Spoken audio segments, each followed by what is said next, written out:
when you think of Animal Kingdom, you probably think of the real live animals that you can see on the safari or on the walking trails. But when Animal Kingdom was being created, it was meant to feature 3 types of animals. The first, real animals, pretty obvious. The second, ancient animals, such as dinosaurs, which we ultimately saw in Dinoland USA. And the third was imaginary animals, which included mythical creatures such as dragons and unicorns. And while today imaginary animals are present in the park through Pandora, the park went almost 20 years without the presence of any imaginary animals at all, but it was always meant to include them. In fact, Imagineers planned an entire cornerstone land around these mythical creatures. And to this day, it remains one of Disney's most elaborate unbuilt projects. This is the story of Beastly Kingdom.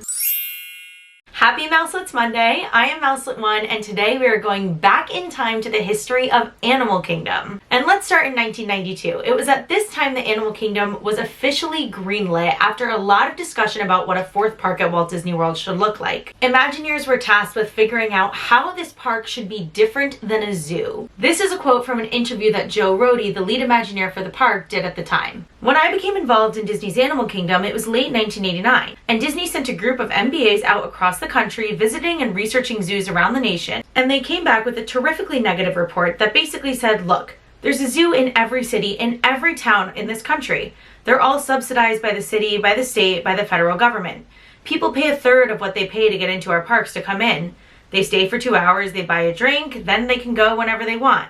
Why would we ever do a zoo? End of question, right? We, the Disney company, simply cannot do what is out there already if for no other reason than we're going to charge you $50 or more to do it. So it has to be different, it has to be new, it has to be unlike anything else you can do, or we simply cannot pursue it as a line of business because we can't make our per cap. So Disney was working very hard to make sure that this new park was going to feel like a true Disney theme park and not like a zoo that you could find anywhere else. And in 1993, in order to pursue this piece of the project, they decided to interview guests about what they'd be interested in experiencing in a park like this. One of the concepts that they described to those guests was a concept called Beastly Kingdom, and it might have sounded something like this. This is a quote from an old marketing pitch from the time. Beastly Kingdom is the realm of make-believe animals, animals that don't really exist, out of legends, out of fairy tales, out of storybooks. Like our legends and fairy tales about imaginary animals, this land is divided into realms of good and realms of evil. It then goes on to describe Beastly Kingdom as a place where guests would be able to meet unicorns and dragons, and it was this concept that guests responded to most strongly of anything else in the survey. And so from its early inception, Beastly Kingdom was always meant to be part of the park. In fact, Imagineers really wanted to make sure they had experiences that were not based upon live animals, because when you have an experience based upon live animals, it's based on how the animals are feeling that day, and that was something they couldn't control. So they wanted to make sure that there were things for guests to do that could be done even if it was too hot for the animals, or if they wanted to take a nap, or if it was nighttime. And Beastly Kingdom was pretty much going to be the cornerstone of that experience. Now, a main principle that Disney builds its lands off of is the concept of a weenie. And for those who don't know, a quick history lesson on the concept of a weenie. When Walt Disney was working on Disneyland, he would often come home at the end of a long day and want to play with his dog. So he would often put a weenie, or a hot dog, on the end of a stick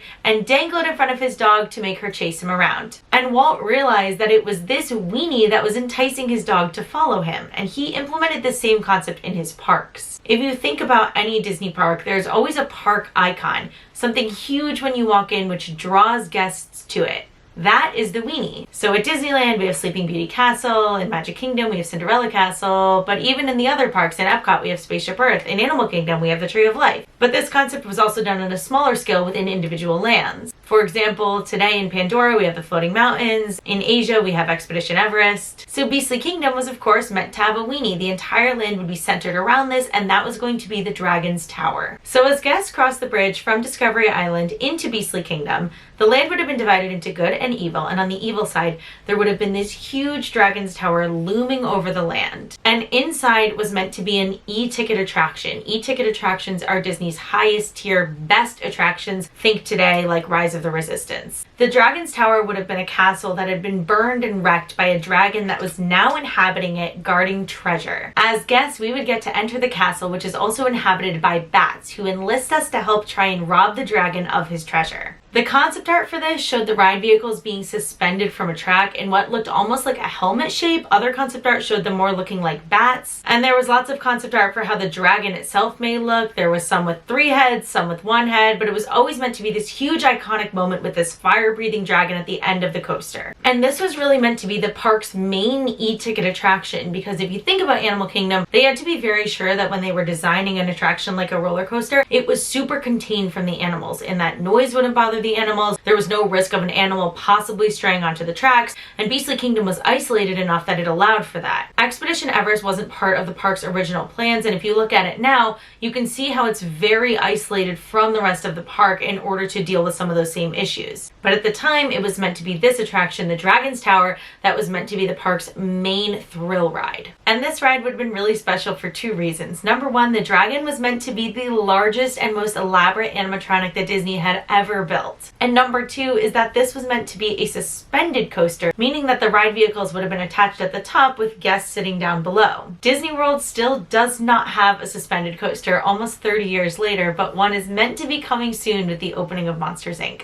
So the Dragon's Tower was meant to anchor the evil half of Beastly Kingdom, but on the other side, on the good half, it was going to be anchored by an immersive attraction called Quest for the Unicorn. If you've ever been to Disneyland Paris, you may have gone through Alice's Curious Labyrinth, and this was a similar idea. It would have been a legitimate hedge maze, possibly a hedge maze within other hedge mazes, depending on some of the concept art that you look at, where guests would be walking through a maze of medieval mythological creatures in the quest to find the hidden grotto where the unicorn lives. There were going to be gargoyles at the beginning of the maze explaining the rules, and as you walked through, you would encounter various creatures like a sphinx or a griffin. And when you reached the end of the maze, the reward would be that you were inside the hidden grotto where the unicorn herself lives. Now, when planning Animal Kingdom as a whole, Imagineers really felt like they needed a family-friendly dark ride similar to the dark rides of Magic Kingdom. And thinking about Animal Kingdom, you would probably expect them to use intellectual property like The Lion King, which is extremely popular at the time, or maybe something like Bambi. But instead, they actually pulled from an old proposal for Disneyland called Garden of the Gods. This concept was a boat ride where guests would have encountered characters from Greek mythology, including Chernabog from Fantasia. And so they decided to transform this concept and reuse it for Beastly Kingdom, really leaning into Fantasia and the fantastical, mythical creatures that come along with it. It was planned, of course, to go on the good side of Beastly Kingdom and was meant to be a gentle musical boat ride through some of the iconic scenes of Fantasia, specifically featuring some of the more fantastical characters like the dancing hippos and crocodiles,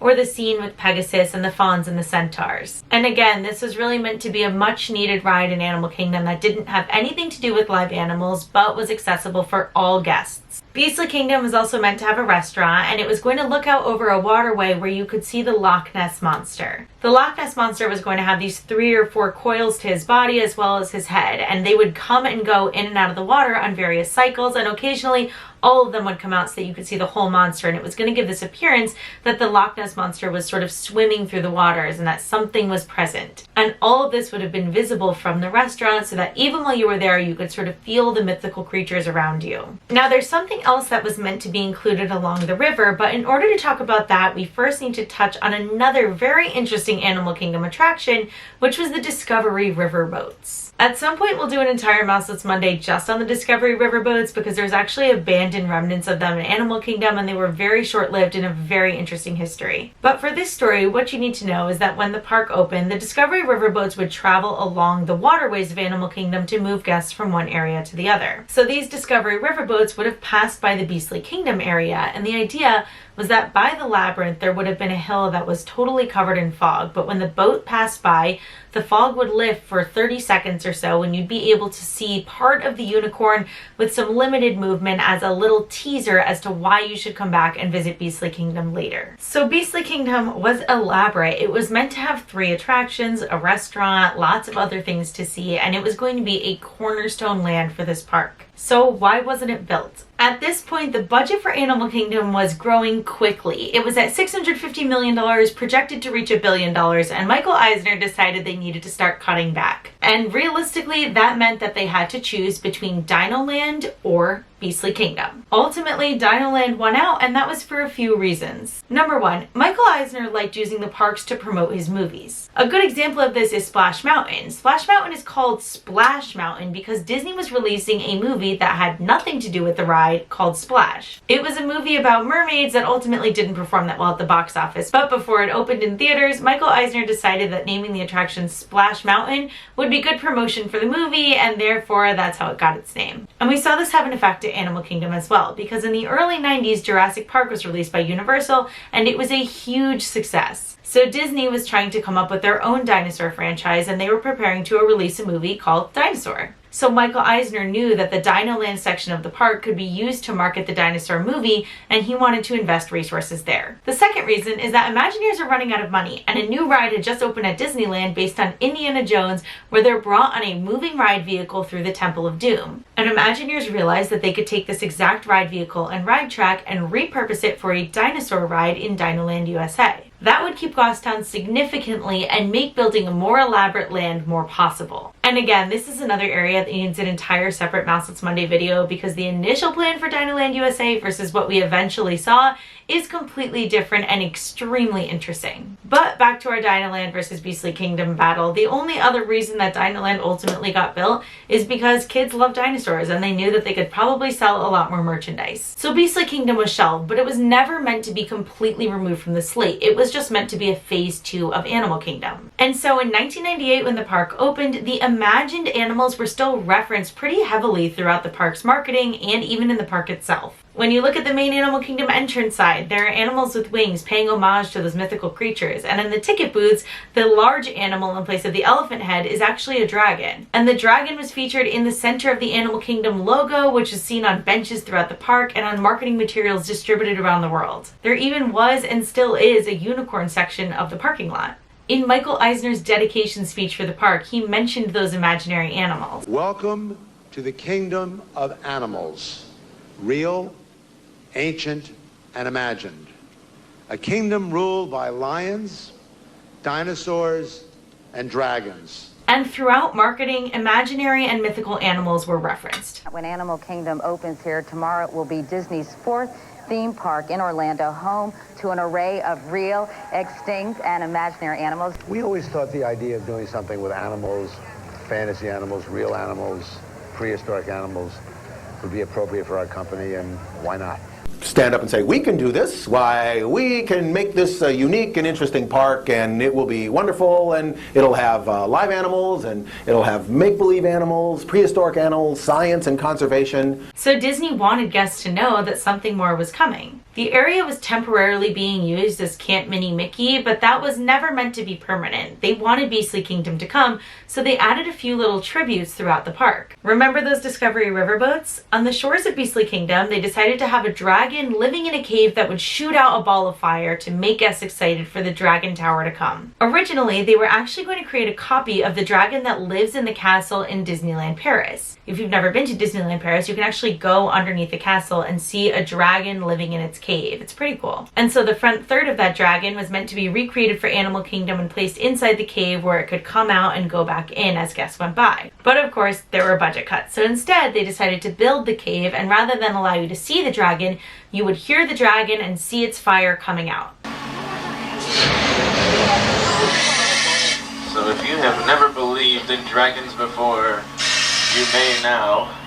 Interestingly, the Imagineers wanted to add a little more story to this cave, so they decided to put the armor of knights who had tried to get in to slay the dragon but were ultimately unsuccessful. Now, these knights were extremely short-lived. We only have a couple pictures of them present on the actual cave itself, and then we have these photos of them from backstage where you can see why the fact that these knights had clearly been burned alive was potentially not super appealing for families and kids. Now, if they were going to have a dragon, which represented evil, they also wanted to have a unicorn, which represented the good. And so the story goes that they took the unicorn that they had built to put in the center of the hedge maze and they placed it on the shore of the river where the Discovery River boats would pass. But the unicorn that was planned for the hedge maze was going to be a very elaborate animatronic with projection mapping, so it looked real. The unicorn they placed on the shores was simply a statue that just was kind of there. No effects, no sounds, just a statue of a unicorn sitting on a rock. Some reports say that it was removed prior to opening day, some say that it lasted a couple of weeks, but either way, it was not there very long at all, although you can still see the rock that it was placed on. But so while these references were small, it wasn't nothing. Beastly Kingdom still had a presence in the parks, and Imagineers thought that it would one day come to fruition. But with the opening of Animal Kingdom,